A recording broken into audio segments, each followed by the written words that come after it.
V psalmu 35, 18. vrstica piše: Slavil te bom v velikem zboru, med ljudstvom obilim bom te hvalil. Čeprav danes nismo tako številčni, smo verjetno številčni v številu gledalcev, poslušalcev. Bogu bi rad dal slavo in čast, bratje in sestre, ker sem v zadnjih tednih spet lahko dobil izkušnjo, ki sem jo imel tudi že nekoč, kako močno je sporočilo pravičnost po veri.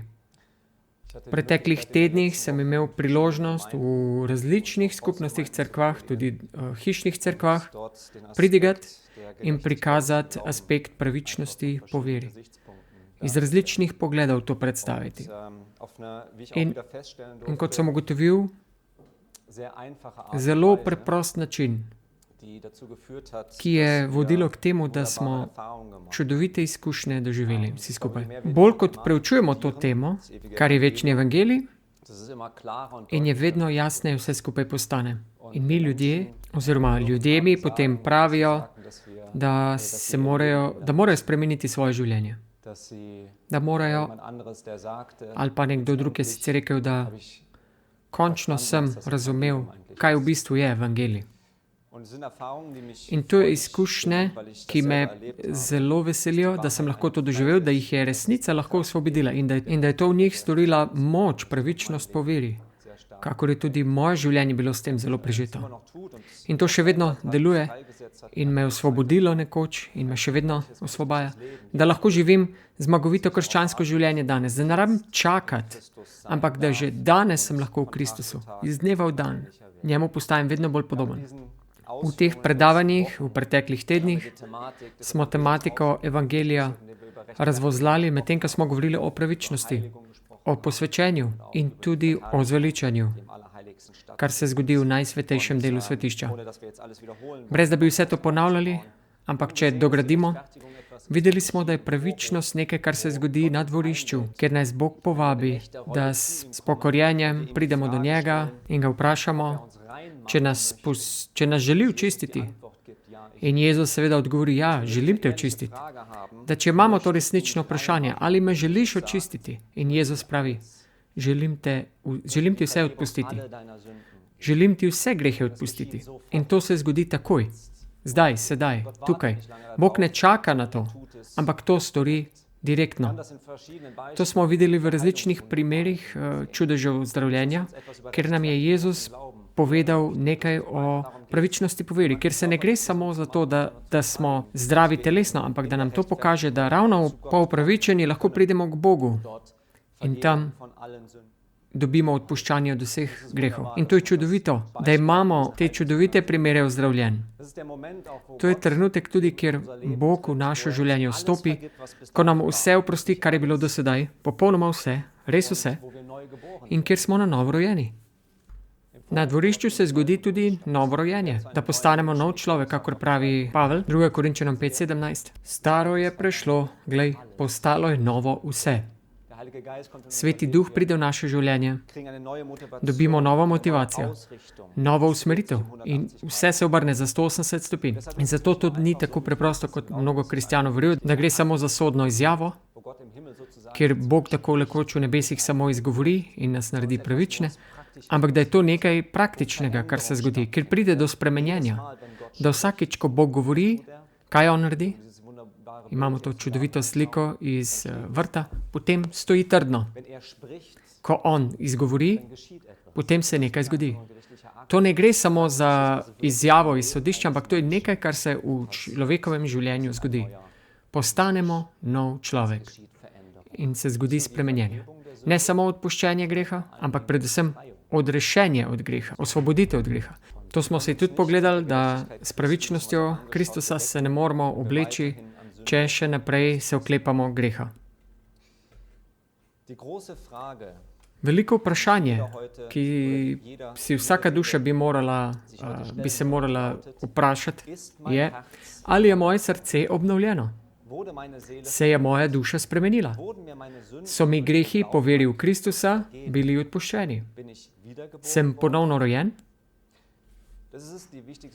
To je najpomembnejše vprašanje, ki si lahko ta trenutek postavimo v tem času. Poglejmo si Rimljane 5, prva vrstica. Rimljani 5, prva vrstica piše. Pavel nam pokaže, kaj se zgodi, ko smo deležni tega odpuščanja od Boga in se res nekaj zgodi, nekaj praktičnega v našem življenju, da postanemo nov človek. To je to, kar bi se moglo zgoditi v našem življenju. Torej, Rimljani 5, prva vrstica, Pavel pravi, ker smo torej opravičeni po veri, imamo mir z Bogom po Gospodu, našem Jezusu Kristusu. Mir, ki ga svet ne more dati.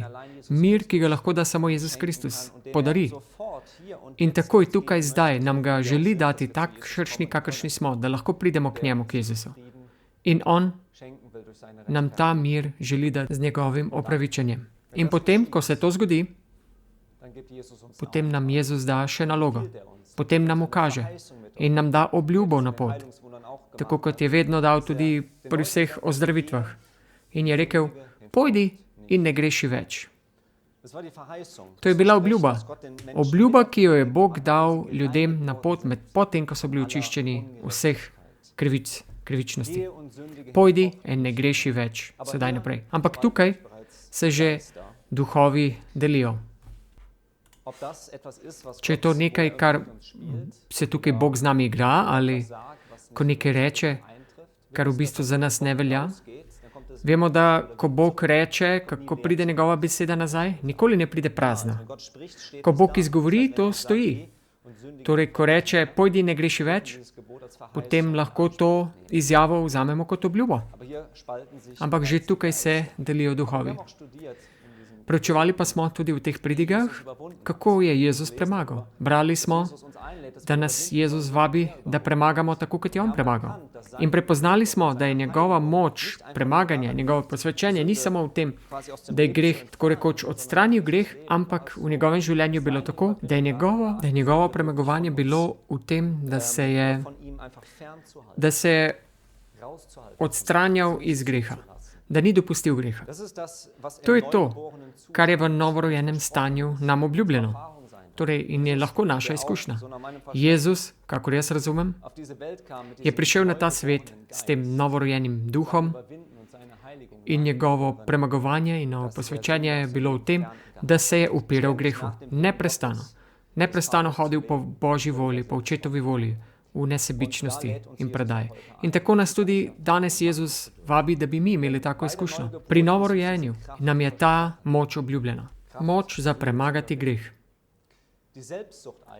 Sebičnost, če tako rečem, greh, mislim, da je sebičnost korenina vseh grehov. Tako rekoč mati vseh grehov, da vsaka sebičnost pač ni dovoljena, nedopustljiva. In to čudovito pri tem je to, da ni to izkušnja, ki bomo nekoč doživeli morda čez 80 let ali pri 80 letih, ampak nam Bog obljublja že sedaj. Medtem ko rekel, želim te očistiti, je rekel, sedaj, tukaj, danes, lahko živiš sveto, tako kot je Bog svet. In v tej izkušnji neprestano ostati in neprestano premagovati. Zato smo se naučili, da je posvečenje v bistvu stanje in ne izkušnja v prihodnosti, ampak gre za permanentno stanje, v katerem rastemo. Zato je Jezus tudi rekel, pojdi od sedaj naprej in ne greši več. Ali pa bodi popoln, kakor je popoln Oče v nebesih. Z drugimi besedami, ostani zvest. Bodi poslušen. Zaupaj mi v vseh rečeh. Bodi pripravljen v vsakem trenutku se meni podrediti. Misel, da nam je Kristusova pravičnost uračunana ne zaradi naših zaslug, ampak kot brezplačen Božji dar, je dragocena misel. Sovražnik Boga in človeka ne želi, da bi bila ta resnica jasno predstavljena, saj ve, da bo njegova moč zlomljena, če jo bodo ljudje v celoti sprejeli. Satan nas želi zadržati od tega, da bi evangelij resnično v globini, v preprostosti razumeli, ker ve, da bo njegova moč prekinjena zaradi tega. Ker če bo ta resnica razumljena in verovana, in da bo to naša izkušnja, potem bo Jezus rekel, pojdi, ne greši več. od sedaj naprej. Satan želi to motiti, zato da tega ne verujemo. Celoten svet je prevaral v to, da to ni mogoče. Vse krščanstvo je to zavedel. In tudi večino lastnih vrst, iz naših vrst adventistov. Učiti se moramo od Kristusa, spoznati moramo, kaj je on za tiste, ki jih je odkupil. Zavedati se moramo, da je naš privilegij, da smo zaradi vere v Kristusa deležni božanske narave in se tako izognemo pokvarjenosti, ki je v svetu zaradi poželenja. Lahko se izognemo, zbežimo vsem grehom, vsem značajskim napakam. Ni nam treba ohraniti niti enega grešnega nagnjenja. To je zelo močna izjava.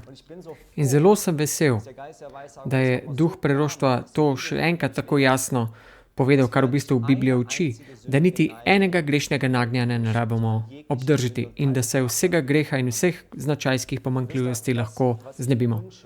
In to je, kar si želim in to, kar pričakujem tudi od evangelija. Ko mi Bog reče, pojdi in ne greši več. In kako premagamo? Kako lahko premagamo? Kako lahko ostanemo zvesti? Kako lahko odložimo ta nagnjenja? Jezus je rekel, kogar Jezus osvobodi, Sin osvobodi, tega res osvobodi. In to sem lahko v različnih izkušnjah v življenju že lahko doživel. Kako me je on popolnoma rešil teh nagnjenj? Ne samo, da ne bi grešil, ampak me resnično spremenil, da ljubim sveto in sovražim greh. In to delo, smo si že pogledali do te točke, to delo želi Bog v nas popolnoma dokončati, da bi se nebesa še enkrat lahko rekla, dokončano je. Sedaj, ko naš veliki duhovnik opravlja spravo za nas, si moramo prizadevati biti popolni v njem. On niti z eno edino mislijo ni bil zapeljan po puščanju moči skušnjave. In v njem ni bilo greha, ki bi ga lahko Satan uporabil v svojo korist. To je stanje, v katerem se morajo najti vsi, ki želijo zdržati čas stiske. In ta čas je tik pred nami. Tukaj je mišljeno vse grešna nagnjenja, pa naj bodo priučena ali podedovana, da jih odložimo.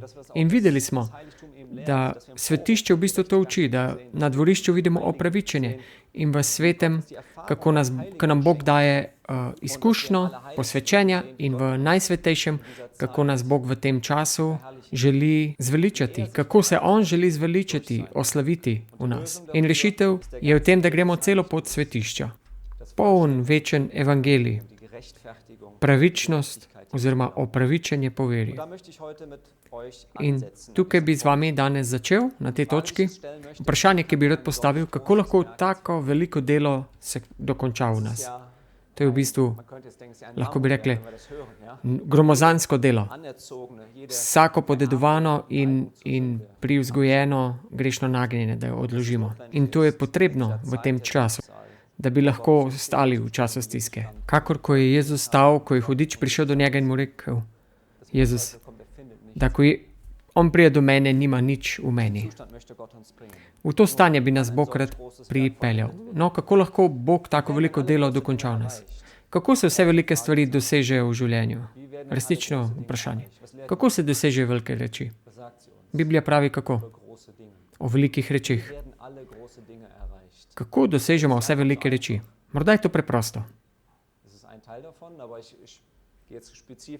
Specifično gremo v eno točko cilja, ampak z malimi stvarmi, tako je, ja, da smo zvesti v malih stvarih. Luka 16:10, da če bomo zvesti v malih rečeh, ne bo postavil na velike reči. Ker prihajajo velike reči na ta svet in se že dogajajo. Zunaj cerkve in v cerkvi. In to se bo neprestano stopnjevalo. Mislim, da to nihče več ne zanika. Velike reči se že dogajajo in zato je potreben tudi značaj v tem času. Potreba je po Jezusovi veri, tako kot je imel on. S Kristusovo milostjo lahko premagata sama sebe in tudi svojo sebičnost. Ko živite, kakor je on živel, in izkazujete samopožrtvovalnost na vsakem koraku in vse večjo naklonjenost do tistih, ki jim je pomoč potrebna, bosta dobila zmago za zmago. Mnogi izmed nas radi planinarijo. In to goro se ne doseže v enem koraku, kaj ne? Potrebno je mnogo korakov. Vedno moraš korak za korakom iti. Da se tako rekoč povzpneš in da prideš do vrha. Ne gre v enem koraku. Ampak neprestano gremo in se ne ustavimo. Dobro je, če vztrajno hodimo. Spominjam se, kako smo nekoč bili v Valdežanskih gorah in prijatelj Daniel je bil z nami, ki je bil zdravstveno malce na slabšem in smo rekli, v redu, če dam vsakič nogo pred nogo in počasi, če grem, bom nekoč prišel. In res je, celo pot je šel vztrajno, korak za korakom in prišel je do vrha, do cilja, v bistvu.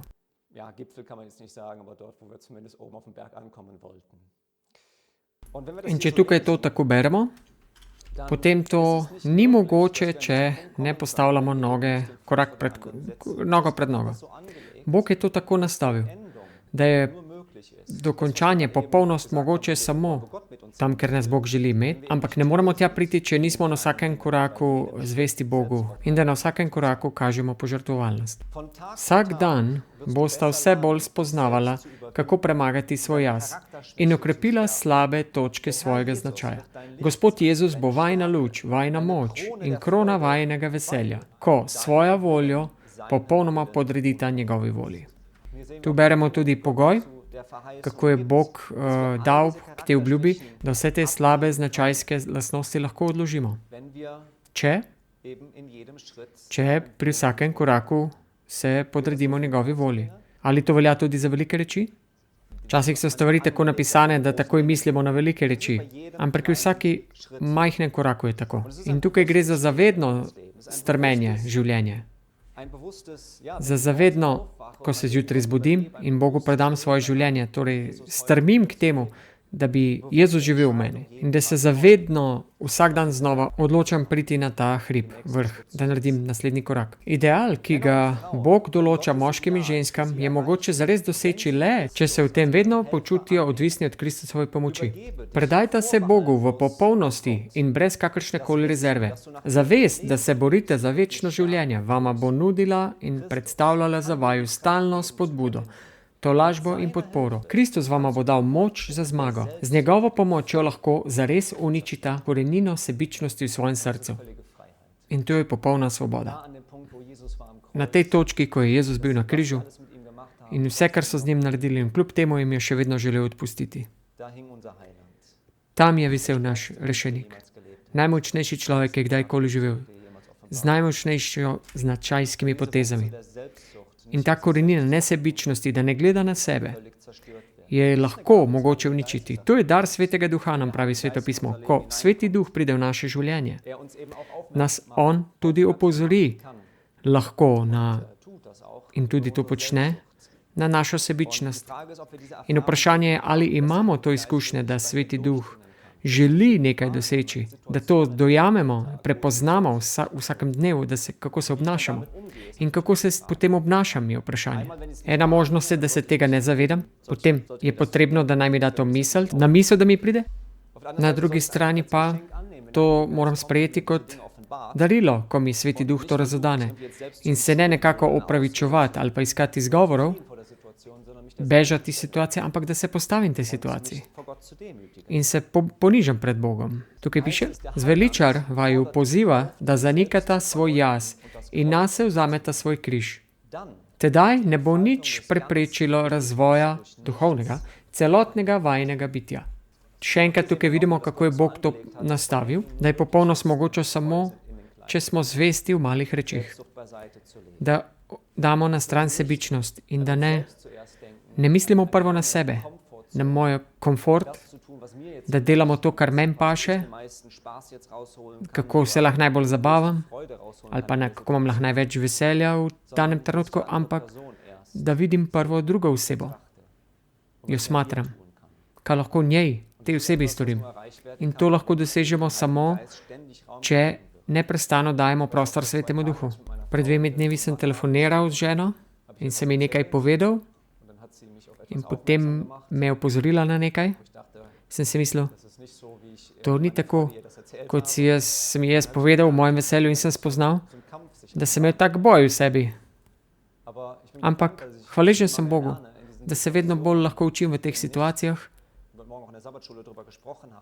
Danes smo v sobotni šoli govorili, da prepustimo naš ponos, da se počuti, kot da zgublja na slavi, ponosu, ampak da se prepustimo Svetemu Duhu in rečemo, ja, tako je. Bog dopušča take situacije, da bi mi to lahko prepoznali. Da vidimo to kot priložnost in sprejeti to priložnost. Da vemo, da mi je to Bog dal, da lahko tukaj rastem. Berite z menoj. Če je bilo kdajkoli treba, da bi ljudje hodili pred Bogom kakor Enoh, morajo to zdaj storiti adventisti 7. dne. In svojo iskrenost pokazati s čistimi besedami, očiščenimi besedami, besedami polnim sočutja, nežnosti in ljubezni. Ne piše veliko v Bibliji o Enohu, ampak najpomembnejše je napisano, da je hodil z Bogom. Kaj vse tam piše v temu? Kaj je zaznamovalo Enoha? To tudi piše v duhu preroštva, da je bil zvest v vseh teh malih rečeh v življenju. Niso bile vedno samo velike reči, ampak te male reči v življenju, vsakodnevno. Ljubezen, ki jo je imel do Boga, ljubezen do ljudi, ki je vedno rasla v njegovem življenju. To je bilo to, kar je oblikovalo njegov značaj. In to v sredi pokvarjenega sveta. In v tem stanju, mislim, da smo to mero že skoraj dosegli, ampak tam je tudi upadal svojo prispodobo. In to Bog tudi želi, da tudi mi upademo v oči pozitivno v tem svetu, da On lahko pride do izraza. Zato se tudi troangelsko sporočilo konča. Tu je stanovitnost svetnikov. Te, kateri držijo Božje zapovedi in Jezusovo vero. Tukaj spet vidimo, da gre za neko stanje. Ne nekaj v prihodnosti, ampak stanje. Torej, da držijo Božje zapovedi in Jezusovo vero. In kako se lahko to razodane? Duh preroštva nam pravi, najbolj očiten dokaz, da smo v izpovedovanju svoje privrženosti Božjemu zakonu in Razodetje 14:12 in v danosti našemu odrešeniku zares iskreni predstavlja nesebična in samopožrtvovalna ljubezen do bližnjih. Bratje in sestre, to naj bi bila naša zaobljuba mogla biti. Kot obljuba. Za obljuba. Seveda moramo biti tudi čisti v nauku, kar se tiče nauka, kaj razumemo o Bogu in kaj podajamo naprej. Ampak ne samo to, ampak pravi tudi, da je najbolj očiten dokaz privrženosti Božjemu zakonu in vdanosti našemu odrešeniku, je v bistvu nesebična in samopočrtovalna ljubezen do bližnjih. In s tem pravi, da bo svet bil prepričan ne samo zaradi tega, kar učimo iz prižnic, ampak to, kar v bistvu cerkev živi. Ne to, kar jaz tukaj pravim, to je teorija evangelija. Ampak to, kako se bo to pokazalo kasneje v praktičnem življenju. Do tega prihaja. Zato se gre. V tem se mora vsak posameznik in cerkev se v bistvu dokazati, izkazati. Ker lahko tudi pride na drugače. Gremo v Hebrejce 4. Hebrejce 4. Druga vrstica.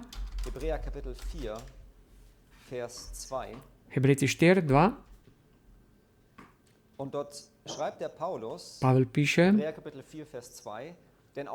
kaj ti blagovestje, to zdaj misli za vse, ki to beremo v zadnjih 2000 letih, kaj ti blagovestje smo prijeli mi, kakor tudi oni. Ali onim, sedaj pa govori Izraelcem, ali onim ni koristila slišana beseda. Te, ki so evangelij videli v svetišču,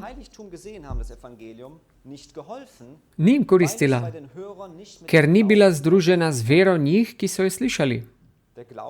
Torej, Jezusova vera je manjkala. Vemo, da so žrtvovali. Vemo, kaj vse so počeli vsak dan v svetišču. Ampak manjkala je ta praktična vera.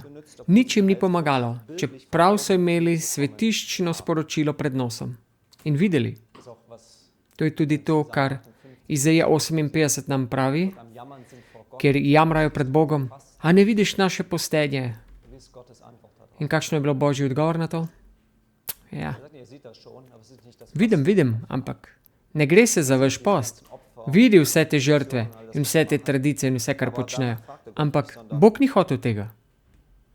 Ampak, da se obrnemo k bližnjemu, da smo za bližnje.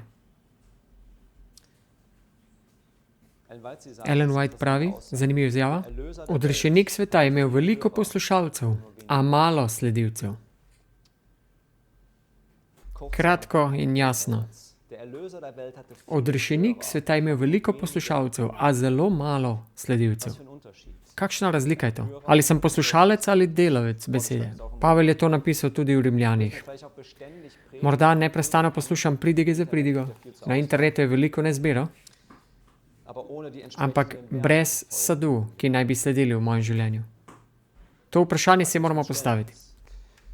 Svet danes potrebuje to, kar je potreboval pred 20 stoletji. Razodetje Jezusa. Osebno si prizadevamo za približanje ljudem. Če bi porabili manj časa za pridiganje in več za osebno službo, bi videli večje sadove. Ali Bog uporablja pridige? Seveda jih uporablja. To je en kamenček, ki ga Bog uporablja za graditev. Ampak, če bi več časa uporabili za osebno službo, bi to s tem dosegli več. Veliko več sadov. Bratje, sestre, to je tudi ljubezen do resnice. Ko Pavel govori v 2. Tesaloničanih, 2. poglavje, ko govori o ljubezni do resnice, seveda misli tudi o teoloških rečeh, da imamo prav nauk, ampak pomeni tudi ljubezen do sočloveka. To pomeni, da tudi pričnemo pri meni in da si pripoznamo greh, da lahko Sveti Duh pride v naše življenje in da smo pripravljeni se spremeniti. Obstaja zelo močna izjava od Ellen White, danes nimam s seboj, ampak kjer piše, po svoje bom povedal, da obstajajo ljudje med nami, ki bodo vse učili pravilno, ampak vseeno bodo izgubljeni. Zato, ker sami niso bili očiščeni oziroma, tako kot ona reče, sami niso bili s to resnico, ki je bila pravilna, resnična, da ta efekt ni imela pri njih. In to je že dramatično. Da sam vse pravilno učiš, to je tudi to, kar je prispodoba devic, torej ne modre device, niso imele napačnega nauka. To ni bila poanta. Bile so device in devica se ni omadeževala z lažnimi nauki. Čista je v svojem nauku. Ampak čeprav je bila čista v nauku, ni bila zapečatena, zato ker ni bila izpolnjena s Svetim Duhom. Preberimo 2. Korinčanom 13. Pisma Korinčanom so pisma, kjer nam Pavel pove, in Pavel je imel veliko zapovedati v situaciji, v tej skupnosti, ki je bila sicer težka. In zanimivo je, da v zadnjem delu, kjer zadnje opomine in pozdrave poda, 13. poglavju, pravi v 5. vrstici. To so skoraj zadnje besede. Sami sebe izkušajte, če ste v veri. To pomeni ne samo teološko, kar je pomembno. Sami sebe izkušajte, če ste v veri. Sami sebe ogledujte. Ali pa ne poznate sami sebe, da je Jezus Kristus v vas, razen če ste morda odvrženi, se pravi nepravi.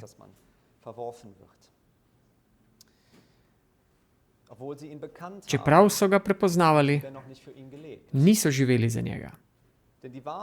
Kajti resnica oziroma ljubezen do resnice mora biti tudi povezana z milostjo, pomešana z Božjo milostjo. Dobro drevo rodi dober sad. Če je sad neokusen in nič vreden, je drevo slabo. Tako tudi sad našega življenja priča o stanju srca in odličnosti značaja. Dobra dela nikoli ne morejo zagotoviti zveličanja, marveč so dokaz vere, ki deluje po ljubezni in čisti srce. Čeprav nam torej večna nagrada ne bo podarjena zaradi naših zaslug, bo njena velikost sorazmerno z delom, ki smo ga opravili v Kristusovi milosti. 2. Korinčanom 13:6. Pavel na koncu pravi, upam pa, da boste spoznali, da mi nismo odvrženi. Se pravi, neiskreni, nepravi.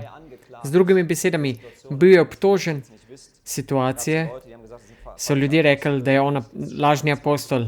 Sicer dobro piše, ampak dobro pridiga in vse, ampak ni pravi.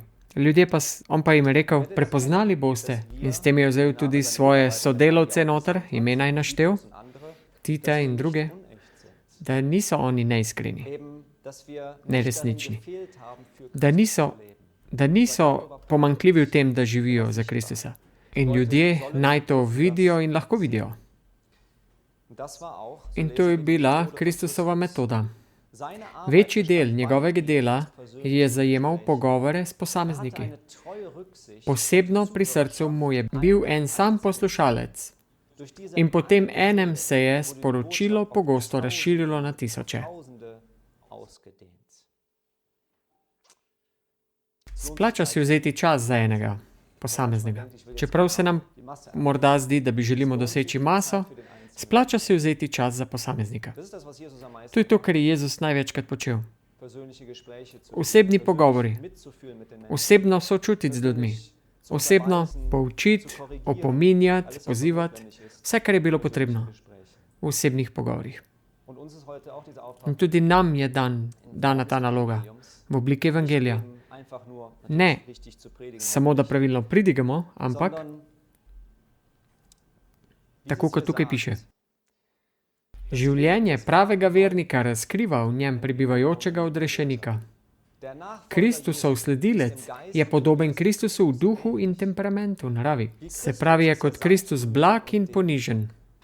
Njegova vera deluje po ljubezni in čisti dušo. Njegovo življenje v vsem predstavlja pričevanja o moči Kristusove milosti. Čisti nauk evangelija nikoli ne ponižuje vernika, nikoli ga ne naredi grobega, oblastnega ali nevljudnega. Evangelij prečuščuje, plemeniti in dviguje človeka, posvečuje njegovo razsodnost in pozitivno vpliva na vse njegove življenje. In to je tudi razodetje, o katerem smo govorili.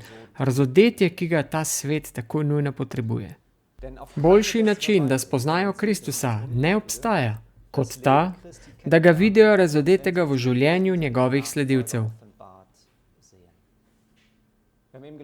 Brali smo, da večinoma je Jezus imel osebne pogovore.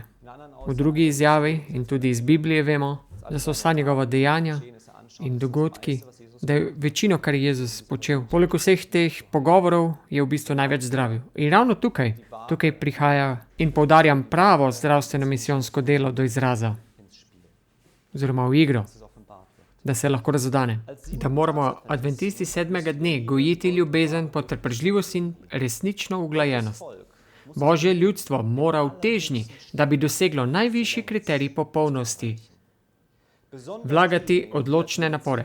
Posebno ti, ki delajo kot zdravstveni misionarji, morajo s svojim duhom, svojimi besedami in značajem pokazati, da so zares sledilci Jezusa Kristusa, ki je pravi božanski vzor zdravstveno-misijonskega dela. Zelo sem hvaležen in tudi počutim se privilegiranega, da smo pred kratkim dobili še enkrat blagoslov, da smo bili z Mamanom Wilsonom. Kdor ga še ne pozna, poglejte si na YouTubeu video o njemu. Ampak mislim, da to ne bo dovolj, zato ker veliko se sliši od njega in izkušnje in vse, kako on deluje kot zdravnik z naravnimi sredstvami. To je neverjetno, kaj se dogaja. Ampak, če ga spoznate kot človeka, in zanima me tudi, kako ga je Andreas doživel kot osebo, in tudi mi je rekel, ko sva nabirala jagode, je rekel, da ga je tudi zelo zanimalo, s kakšno vero on pristopa k temu. In ne dvomi na božjih rečeh, ki nam jih je dal za zdravljenje, ampak s kakšno vero stopa v te reči. In s kakšno ponižnostjo in prijaznostjo on nastopa. Zelo sem privilegiran, ker sem to lahko videl. Ni bilo prvič, da sem bil z njim skupaj, ampak vsakič, ko sem z njim, mi je spet blagoslov. In ko vidim, kako on resnično neprestano, resnično konstantno svoj čas, talente uporablja in svoj čas žrtvuje za druge ljudi, bi skoraj lahko rekel za njega, da je umir se že malo, bi lahko rekel. Kmalu ne boš več stal. Prišel je ravno prednje prišel v Nemčijo, je prišel iz Romunije in v Romuniji je učil nekje 200 medicinskih dokumentov bratov in sester, bolnih, iz tam, ko je tam še učil, v svojem času je te protokole oziroma te papirje obdeloval. In potem je še pri nas dobil 30-40 protokolov teh zdravstvenih. In v Angliji spet jih bo dobil. Me pa zelo imponira doseči najvišji standard ekscelence. Bratje in sestre, ta citat verjetno zelo dobro poznate, ampak ga moram še enkrat prebrati. Prišel je čas, ko se mora vsak vernik cerkve, torej, če se jaz štejem za Božjo cerkev, potem to velja tudi zame. Torej, da se vsak loti zdravstvenega misijonskega dela. Svet je postal ogromna bolnišnica, prepolna žrtev tako telesnih kot duhovnih bolezni. Povsod so ljudje, ki propadajo, ker niso seznanjeni z resnicami, ki so nam zaupane.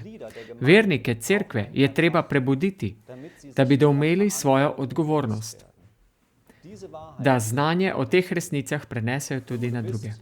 Kjerkoli ste, s takšnim delom lahko začnete brez kakršnega koli odlašanja. Ampak tale prebojenje se mora še zgoditi. Ne, da se nič ne dogaja, dobre stvari se dogajajo, ampak to je neko sredstvo, ki nam ga je Bog dal, da lahko dokončamo delo. Tudi v našem osebnem življenju. Predvsem pa bi rad rekel, predvsem v našem osebnem življenju. In potem še v tem, da bo svet videl in slišal o tem. Ampak to prebojenje še čakamo. Vidimo, da že celo kamni kričijo, ampak nimajo tega sporočila dovršenosti, popolnosti. Beremo, pripadniki našega ljudstva morajo pokazati živo zanimanje za zdravstveno misijonsko delo, za nesebično in koristno služenje drugim. Torej vidi se, da moramo postati praktično aktivni. Tako da preučujejo naše knjige, ki so napisane za to, da koristijo kot napotki v tem pogledu. Te knjige si zaslužijo veliko več pozornosti in upoštevanja, kot jim je do zdaj izdana. In tako povečajo našo sposobnost drugim pomagati, ne? Tudi osebno me to nagovarja, preden storim ta korak do drugih, moje moči ohraniti v najboljšem stanju, zato da bi lahko neprestano služil. Ampak situacija v adventizmu je pa kratkim, kot smo videli, namesto da bi imeli čas skrbeti za druge, moramo sami biti obravnavani zdravstveno. Ko bi morali služiti namreč, da bi rasli, ker ko neprestano smo bolni, tega ne moremo. To ni stanje, v katerem bi morali biti. Bogu moramo dovoliti, da nam spremeni usmeritev na nas samih. Tako kot piše, moje telo je tempelj Svetega Duha in vsaka sposobnost mojega bitja mora biti posvečena vrednim dejavnosti. Če vam iskreno povem, mene to motivira. Ne zato, da sem vedno popoln, to lahko dodam. V tem časih storim napačne odločitve in delam preveč, več bi mogel recimo spati in podobno. Ampak, če smo pozvani v tem zavedanju, da Sveti Duh živi v nas, želi živeti in deluje za še večje reči, da je vsaka sposobnost mojega bitja uporabljena za vredne dejavnosti. Torej, moja motivacija in moje hrepenenje zaradi Jezusa in ljubezni do sočloveka, da ohranim sebe v zdravem stanju, da bi lahko bolje služil. Torej, da hodim k ljudem ali da delujem duhovno, da lahko še več izkoristim, če preprosto povem, ta telo. Bog nam je dal naravne zakone, ker nas Bog tudi vabi, da tudi tem zvesto sledimo, ker sicer se ne moremo razviti in služiti. Z besedo in zgledom jasno pokažite, da je hrana, ki jo je Bog dal Adamu v njegovem brezgrešnem stanju, najboljša za človeka, če se želi vrniti v to brezgrešno stanje. Ne vem, kako je z vami, ampak jaz želim priti v to stanje. Želim biti svoboden, izkusiti to, kot v nekaterih delih mojega življenja, ko hudič pride do mene in nič ne najde meni. Ker ni več tega nagnjenja, torej tega zla nagnjenja, privzgojenega ali dedovanega. To je stanje, ki ga moramo ponovno dobiti. Eno izmed teh področij, in to je danes naša tema, sicer vemo, da nismo rešeni zaradi hrane, ampak tukaj, da smo tudi tukaj zvesti, tako kot je Bog rekel, da gremo nazaj tja, ker je to del celotne slike, ki jo Bog uporablja v tem času in to je pomemben del, zato ker je tako veliko učinkov ima na druge stvari v mojem življenju. Se spomnite citata, ker pravi, da če bomo dobili apetit pod kontrolo, da bodo vsi ostali grehi zelo lahki. Kakšna obljuba? Ravno s tem, če tukaj ne bomo zvesti, če se nismo naučili biti zmagoviti s Kristusom in ostati v tem stanju, da bo vedno to imelo učinke v mojem aktivnem služenju z ljudmi. Kako z njimi delujem? Kako recimo doma v cerkvi se obnašam ali pa na delovnem mestu.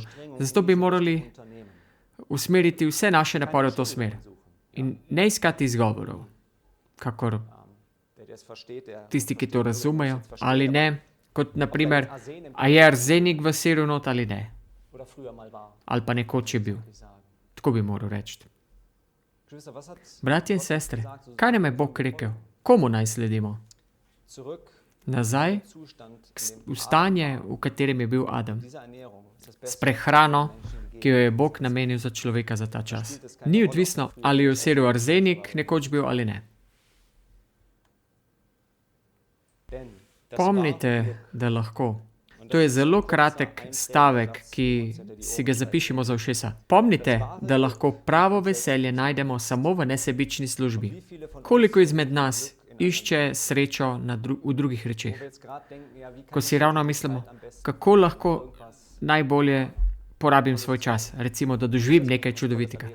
Ne, da ne smete nečesa doživeti čudovitega. To je lepo, da greste lahko na dopust. To je dobro. So stvari, ki nam je Bog dal, da se lahko veselimo. Ampak pravo veselje je samo v nesebični službi. Če pomislite na angele, kakšno veselje imajo, da nam lahko služijo. Neprestano so v tem stanju, da nam služijo. Predstavljajte si to. Ste že razmišljali o tem, kako bo nekoč, ko boste angeli, ko boste dali vso slavo Bogu. Seveda, ampak če bom jaz nekoč angela lahko videl, bi ga tudi osebno bi se mu zahvalil rad. Zaradi te njegove nesebične službe. Kje najdemo to? Pravi v nesebični službi. Torej, prava veselje se najde v nesebični službi. In vsako delo in beseda, narejena za Kristusa v taki službi, je zapisano v nebeških knjigah. In če to berem, se sprašujem, a je to vidno v mojem značaju? Hrepenim potem. Prepoznam v mojem značaju, da iščem to, da želim druge blagosloviti. Me vodi ta Jezusova ljubezen za izgubljene ljudi. Ali samo poskušam moj čas spolniti tako z rečmi, ki mislim, za katere mislim, da me osrečujejo. Bratje in sestre, bližamo se koncu zgodovine tega sveta. In kako resnično je to. Približujemo se koncu tuzemske zgodovine in z delom v vsaki veji Božjega dela je treba nadaljevati z veliko več samopožrtvovalnosti kot do zdaj. Delo, ki ga je v tem pogledu treba opraviti, zahteva žrtve na vsakem koraku. Spet smo pri naših korakih. Iz te nesebične službe bodo delavci izšli prečiščeni in plemeniteni kot zlato, preizkušeno v ognju. Spet vidimo sredstva, ki jih Bog uporablja, da bi Božje delo dokončal v nas in skozi nas. In ta sredstva so naš značaj. To je Božje bistvo, narava, dajati, izliti. To vidimo, kaj je Jezus dal za nas. Nič ni zadržal zase. Vsa nebeška je izlil v enem darilu, v Jezusu Kristusu. Ampak tudi danes lahko tukaj vidimo, kako Bog v polnini želi dati. Vam bom na kratko še pokazal eno slikico. Saj iz slike boste lahko nekaj poznali. Kaj vidite na levi strani? Kaj vidite? Kaj mislite, da je to na levi strani? Kaj tam raste? Prepoznate to? To je korenje. Je to res korenje? Zgleda tako korenje? To je korenje drugo leto, ko nosi seme. Korenje ne nosi semena v prvem letu, tako kot recimo paradižnik, ampak korenje v drugem letu šele. Ampak največje korenje sem pustil za naslednje leto, zato da dobim seme. In res so zrasli. In ko si to pogledate na drugi sliki, to je od enega korenja. Premalo, da bi lahko prepoznali, ampak če si malce predstavljate, kako lahko na eni taki rastlini, cvetu, in tukaj vidite veliko cvetov, koliko veliko semen je tamkar. Neverjetno. Res neverjetno, kako veliko Bog daje in ti pokaže v naravi. Kakšno polnino On želi izliti na nas. Včeraj sem Andreja prosil, da zbere semena od rdeče pese. In tudi o tem smo že govorili. Glej, kako je Bog ti daje polnino v teh rečeh. Od enega korenčka ali rdeče pese, koliko pride ven iz tega. Da nam Bog želi pokazati v naravi, to ti želim dati. Želim te izpolniti Svetim Duhom. Ampak posoda mora biti pripravljena, Jezusa sprejeti. Ne more priti do polne točke premaganja. To je to, kar Bog želi v nas vseh, če Kristusa zanikamo v tej službi, če ni naša predaja popolna v vsakem koraku. In če se spomnite, v temu leži prava sreča, veselje. Torej, naša obljuba bi morala biti v vsem, kar počnemo. Nočem preživeti dragocenih trenutkov za branje knjig, ki mi nič ne koristijo. Lahko še druge stvari tukaj not napišete, recimo, govori o kontekstu romanov, ampak ne gre se mi za to. Ampak načelo, ne bom preživel dragocenih trenutkov za branje knjig, ki niso le brez koristi, temveč mene naredijo tudi nesposobnega biti na blagoslov in korist drugim. Svoj čas in misli bom posvetil samo temu, kar me usposablja za službo Bogu. Zaprl bom svoje oči za vse, kar je nepomembno in grešno. Kako je z vami, ko se zjutraj zbudite? Razmišljaš o tem, kako si lahko danes zapolniš čas? Kako lahko največ veselja najdete za sebe? Ali razmišljate o tem, kaj lahko danes naredim najbolje, da bi lahko rastel in dal Bogu slavo? In kako lahko najbolje pomagam ljudem okoli sebe? To sta dve različne stvari. Tudi Bog nam je dal za obe stvari čas. Ni dvoma o tem. Jezus je rekel učencem, pojte in spočite se malo. Ampak druga stran je to, kar Bog želi z nami. In včasih moram razmišljati, ker angeli poročajo vsem, kar delamo in vidijo vse motivacije v našem srcu. Ne vem, če ste se že kdaj vprašali, če bi lahko v to knjigo pogledali, kaj točno piše tam noter, kaj oni pišejo meni. V vseh teh malih situacijah, kjer pravi, v redu, Timo je sedaj morda ni spoznal, kako sebično je recimo deloval ali pa kako je reagiral do druge osebe. In nekega dne bomo lahko tja noter pogledali. In ne bo nas osramotil in prepričan sem v to.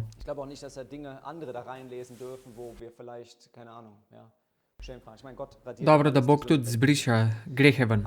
Ampak motivira me, odkar sem se spreobrnil in vedno bolj v meni raste ta želja. Zato sem hvaležen. In ne, da sem na cilju že, ampak še veliko stvari v meni. Ampak želim si, da ko bom nekega dne odprl to knjigo in videl vse, kaj je Bog deloval skozi mene, potem si želim samo, da bi to poročilo, ki bo podano, potem sem hrepenel, da bi vsem Bogu dal slavo. To je moja želja. Da ne bi bilo neke luknje vmes. Seveda je vse Kristusova pravičnost in njegovo delo. Ampak da bi v tem poročilu pisalo, kar bi bilo Bogu na slavo. Sem uporabil moj čas koristno ali sem ga zapravljal za neumnosti. Ali pa zato, da bi najboljše izkoristil. Gospod nas kliče, naj se prebudimo in resno dojamemo svojo odgovornosti. Bog je vsakemu posamezniku določil njegovo nalogo in vsak lahko živi koristno življenje. Naučimo se vsa koristna znanja v življenju, kajti tedaj bomo lahko koristni na blagoslov drugim in na ta način bomo prenesli na njih spoznanje v resnici. Seveda tukaj vključuje tudi to, s čim se ukvarjam, kakšen vpliv ima to, ali lahko s tem pomagam tudi drugim. Če še enkrat preberemo, tukaj ne gre samo za spoznanje resnice, ampak kako se sami obnašamo, sredstvi in darovi, ki nam jih je Bog dal. Kako Kristusa predstavljamo drugim. In ko razmišljam, kako sem s 25 leti se sprevrnil, koliko časa sem v bistvu porabil, če rečem temu, kako bi bilo, če bi bil 100 let star? 1/4 življenja sem zapravil z neumnostmi. In to kljub temu, da sem se sprevrnil in čeprav Bog to odpušča v njegovi pravičnosti, odpuščanju. S čim si polni svoje meso? In ko sem to prepoznal, sem rekel, da ne želim več se s tem ukvarjati. Ne, da bi še enkrat padel v to, v kakšni situaciji, ampak moje strmenje je k temu, da se polnim z duhom, da se ukvarjam z rečmi, da bi lahko drugim pomagal, da stvari, ki drugim pomagajo. Danes zjutraj, ko sem se zbudil, sem načrtoval svoj dan, čeprav, kot v Pot h Kristusu piše, da če mu življenje predamo, da naj Bogu predamo svoj načrt in potem seveda tudi po tekočem se odločimo, kakor je potreba in da nismo striktni, držimo svojega dneva. Če pride druga situacija, potem moramo tudi situacijo sprejeti. Tudi pri meni je bil boj v tem, da rastem v temu, ker vedno živim po rečeh in želim doseči stvari v dnevu. To ni nič narobe, ampak še vedno moramo biti dovolj odprti, da vidimo, kako nas Bog drugače vodi. Ampak vse to me motivira, ko je Ellen White počela to isto. In to je dober primer tudi pri njej. Kako je ona razdelila svoj dan, ko je imela svoj čas morda za molitev, za bogoslužje, branje in druge reči, ki pridejo čez dan. Ampak vedno z obzirom, da početi to, oziroma v vsem tem, kar počnem, da je to nekaj v korist drugim. In s tem tudi mene bližje pelje k Bogu in je Bogu na slavo. To me motivira. Svoj čas ne želim zapravljati z nečem, kar nima tega cilja. Torej, če recimo sedaj berem Biblijo, ne želim površinsko brati, ampak želim kopati. Ko sem recimo zunaj na vrtu, potem ne želim površinsko delati, ampak želim biti efikasen v rečeh, ki je počnem. In to bo tudi sad pokazal. Eden izmed teh smo ga videli včeraj. Včeraj nas je blagoslavil Gospod z koruzo, ki je dobro izgledala in bila polnega okusa. To smo včeraj lahko v tem uživali. Veste, kako v bistvu nastane koruzni storž, kako to zraste? Da vse posod pride taki mali zrnca. Tisti, ki ste že to slišali, ne povedati. Naj vas vprašam, veste, kako pride do tega? Kako se oplodi koruza? Če si pogledamo koruzo, potem ima seveda moški del, to spodaj, te laski, tudi brada rečemo, zgoraj pa moški del, kjer so semena, ki zaradi vetra, zato je koruzo potrebno saditi v skupine, da lahko oprašujejo same sebe. Torej, da ta prah pade dol. Torej, na to brado cvetni prah. In teh laskov brade je zelo veliko. In vsak lasek izmed teh laskov vodi do enega samega zrnca koruze. Torej, če en lasek ni oplojen, potem tudi tam smo imeli en primer. Tukaj na sliki vidite, da jih manjkajo. Prvo, a vidite? To pomeni, da ta ni bil oplojen in to je fascinantno, kako to deluje. Ne vem, kako evolucionisti lahko to razložijo, ampak da vsak lasek vodi do enega zrna. In potem lahko pride do tega, da lahko dobite tako polno koruzo. Zelo zanimivo je, če imate tako koruzo. Previdno sem ga odprl in pogledal, kako zgleda, da ne bi preveč pokvaril. Če nič ni pač, da lahko spet nazaj zapreš, da lahko še naprej raste. Oziroma se opraši. In včeraj smo imeli blagoslov, da vse, kar smo pobrali, je imelo to polnino. Da ni bilo teh luknic oziroma pomanjkanja. Vsak storž je imel polno koruze. Tako kot si Bog želi. Preberimo si Jakob 5. poglavje. Jakob 5. poglavje. To si Bog želi za nas. Ta slika iz narave za naše osebno življenje, za naš značaj. Jakob 5, 7. vrstica. Bodite torej potrpežljivi, bratje, do prihoda Kristusovega. Glejte, orač pričakuje dragega sadozemlja, torej Kristus, potrpežljiv zanj, dokler ne dobi zgodnjega in poznega dežja. Torej, vsakodnevna izkušnja zmaga nad grehom, biti svet in pozni dež, se pravi sposobnost dobiti polnino Svetega Duha, v trenutku, ko ne bo več pri vzgojenih ali podedovanih nagnjen k zlu. To so pogoji, da lahko prejmeš pozni. Bodite potrpežljivi tudi vi, pokrepčajte srca svoje, ker prihod Gospodov se je približal. In kako blizu je to? Vidimo znamenja časa. Bog želi, da zrna v nas dozori. Ne želi, da ko on to odpre, tako kot mi tako želimo. Želimo, da imamo lahko veselje, da ko bo mi ugriznemo v koruzo, wow, kako dobra koruza je to. Pred nekaj dni smo imeli blagoslov, da nas je Bog v tunelu požet melone in do sedaj sem imel samo medene melone, nisem pa klasičnih lubenic, tu je šlo za novo sorto, nisem še bil izkušal z njo in sem si pogledal in od zunaj je izgledala še morda tako svetla, ja ne vem, no. Sem jo vseeno požel, ker sem želel videti in izkušnja, da vidim, kako zrela je. In potem smo jo prerezali in čudovita, res čudovita. Neverjetno. To si Bog želi. To ni edini razlog, zakaj ljubim vrt. Sicer nam je rečeno, stvarnik človeka ni nikoli zasnoval tako, da bi bil nedejaven. Zakon narave, torej Božji zakon, je bil, da so možgani, živci in mišice v aktivnem gibanju. Telovadba pri koristnem delu bo uresničevanje prvotnega Božjega načrta. In mi želimo nazaj v Eden, ko je Adamu in Evi naročil, naj uredita vrt.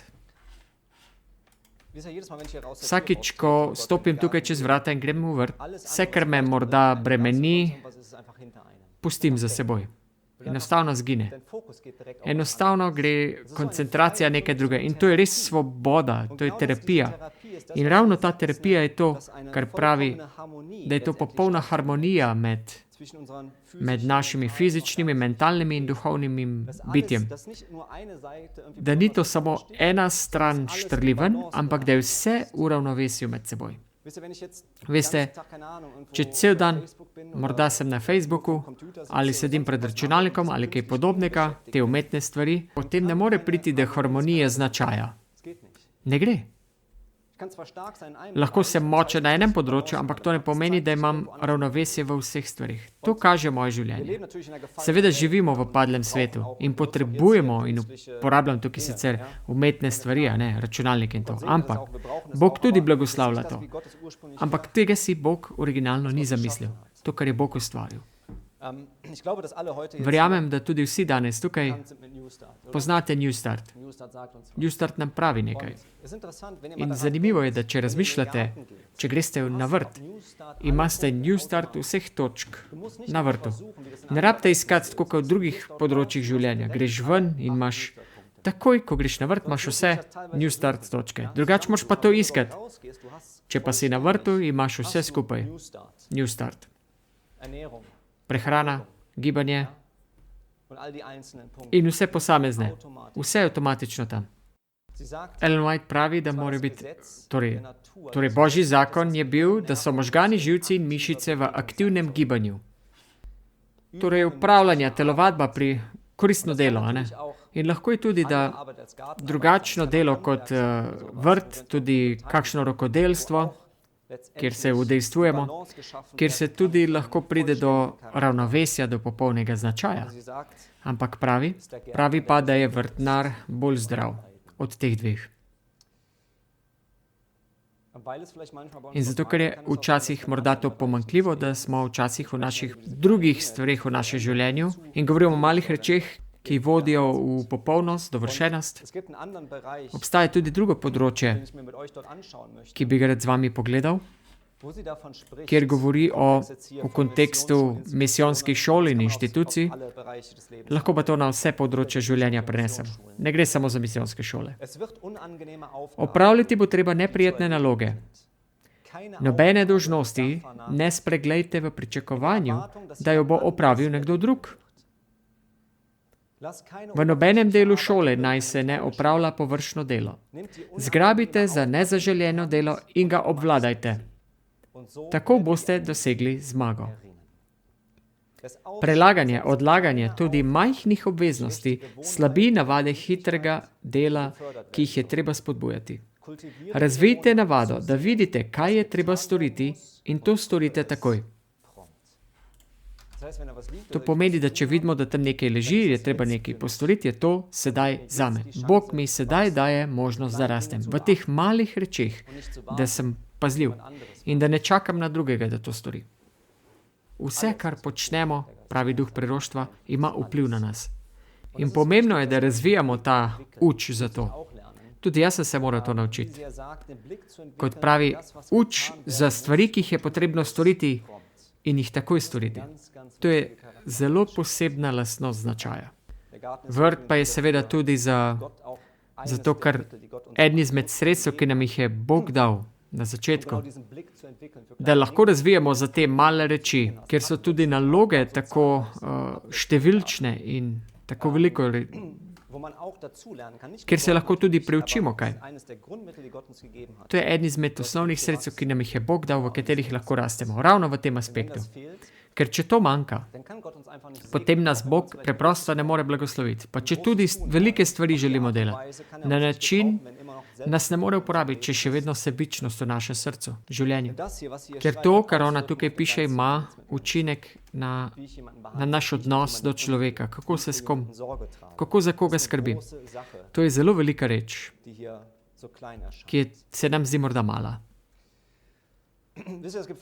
Obstaja veliko situacij, kjer se lahko preizkusimo, preverimo. Če smo resnično, kakor Pavlus pravi, da se moramo preizkusiti, če smo v veri. Če je to praktično vidno v našem življenju. Veliko situacij. Ena izmed teh je, ki jo opazim, ne da se me stiski policija hrane, ampak opazim tudi, kako se mi, adventisti, obnašamo pri skupnem kosilu. A mislimo prvo na druge? Ker ne mislimo na druge, ravno to, ne? Ker napolnimo naš krožnik in ne mislimo na druge, če bo za vse dovolj. Bo še kdo prišel, bo morda jedel. Pred nekaj dnevi sem imel situacijo, malce mi je bilo neprijetno, ampak kljub temu, mislim, da je bilo pomembno. Ko sem zajtrkom bil z mladim možem in majhna posodica je bila z marmelado ali nečem. In iz tega malega, iz te male posodice si je vzel približno tretjino vzel. Tega, kar je bilo noter, na svoj kruh. Veliko preveč je bilo za en kruh, seveda. In potem sem si mislil, seveda sem ga vzel k sebi in sem rekel, tako pa tako, ne, glej. Vem, ampak ta trenutek sem to naredil. Poglej tvoj kruh. To je, kot prvo je to veliko preveč za en kruh in pomisel, videl sem bila prva, tukaj še pridejo za nama, 30-40 ljudi pride za nama. In tudi če bi še imeli v kuhinji še tega več, to ni načelo, po katerem naj bi delovali. In ima to veliko vpliv, bratje, sestre, naš značaj, te male reči v službi. Kako mi delamo, operiramo z drugimi ljudmi in kako nam Bog lahko za to uporabi. Pravi kristjan ne želi živeti za sebe. V pravo zadovoljstvo mu je, da posveča vse, kar ima v Gospodovo službo. K vsemu temu je spodbujen z neizrekljivo željo, da bi pridobil duše za Kristusa. Tiste, ki ne čutijo takšne želje, mora nadvse resno zaskrbeti za zveličanje svoje duše. Njim manjka duha, ki spodbuja k delu in morajo resno moliti za to. Morda je, da imam svojo predstavo, kaj želim za Boga storiti, ampak ko spoznam, da mi manjka to, pravi, da naj naredim korak nazaj in moram doživeti novo rojstvo, spreobrnenje. V istem citatu piše naprej. Na kateri način lahko najbolj proslavim njega, ki mu pripadam tako po stvaritvi kot po odkupitvi? To je vprašanje, ki ga moramo vsak od nas postaviti sam sebi. Vsak, ki je zares preobrnjen, si z globoko zaskrbljenostjo prizadeva rešiti te, ki so še vedno pod sovražnikovo oblastjo. On se noče ukvarjati s čimrkoli drugim, kar bi ga oviralo pri tem delu. Zato je to, zato se gre. Pri izbiri mož in žena za službo v njegovem delu, Bog ne zahteva, da bi morali biti visoko izobraženi, dobro govornik ali imeti bogastvo tega sveta. On sprašuje, ali so oni sami skromni in ponižni v svojih očeh, da jih lahko naučim o mojih poteh, ali lahko položim svoje besede v njihovo usta, ali bodo zares moji predstavniki. Bog lahko vsakogar od nas uporabi ravno v sorazmerju s tem, kolikor dovolimo, da njegov duh prebiva v templju naše duše. Zato se gre, bratje in sestre. Zaključimo. 2. Korinčanom 13:11. Mimogrede, bratje in sestre, zadnje besede, ki jih Pavel piše, tisti skupnosti Korintu. Sicer pa, bratje, radujte, bodite popolni. Torej se narediti popolne. V angleškem piše be perfect. Tolažite se, ene misli bodite, v miru živite in Bog ljubezni in miru bode z vami. Torej, bodite popolni. Pustite se, v angleškem opisuje to kot stanje, be perfect. Ne gre za to, da mi rastemo v popolnost, ampak da smo v popolnosti rastemo. V Kristusu smo popolni, če ostanemo zvesti. In v tej popolnosti rastemo, dokler ne bo žetev zrela. In ta beseda, ki je tukaj uporabljena za popolnost, in drugi prevodi, Šlahter prevod pravi, da se pustiš, da te pravilno oblikuje. To je grška beseda in se opravičujem, jaz nisem izobražen tukaj v grškem. Katateze piše. Katatististe. Oprostite vi. Ampak to je beseda, ki jo tukaj uporabijo in pogledal sem, to pomeni nekaj takega kot pustite se popraviti, pustite se obnoviti, pustite se izpolniti s tem, kar vam manjka, da bo vsako zrno na koruzi izpolnjeno. In moja želja in molitev je, da bi na tej točki tudi pričeli, če vidimo, da v našem življenju nekaj manjka, naj nam Bog tam pomaga, da bo to zrno resnično se izpolnilo, da bo lubenica popolna in konsistenca in ko boš ugriznil v njo, da bo to sladko v ustih in da bo pravega okusa. In da bodo tudi korenje, kot smo videli, da bo imelo veliko semena, da bo nosilo veliko sedu, da bo polnina to v našem življenju vidna.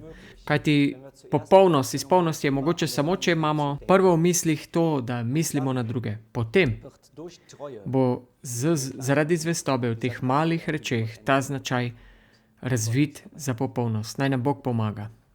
Amen.